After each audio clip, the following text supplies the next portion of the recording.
Moderatori dhe aktori i njohur Donald Veshaj ka prezantuar projektin e tij më të ri, i cili do ta largojë nga ekrani tradicional televiziv. Ai pritet t'i bashkohet vëllait Romeo Veshaj në platformën digjitale dhe radiofonike G-Media. Promoja e lançuar ka tërhequr menjëherë vëmendje, pasi vjen si një rikonceptim i performancës së bujshme të Bad Bunny në Super Bowl 2026.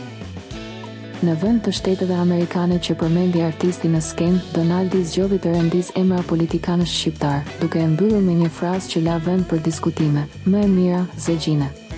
Prit ta mbaroj" është titulli i projektit që pritet ta rikthejë Donaldin në një format të ri, me shumë gjasa në stil satirik dhe me referenca të forta politike.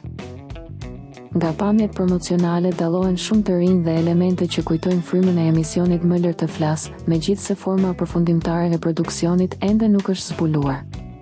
Ende mbetet mister nëse Romeo do të jetë bashkëprezantues në këtë projekt dhe kur saktësisht do të nisë transmetimi në platformën e re.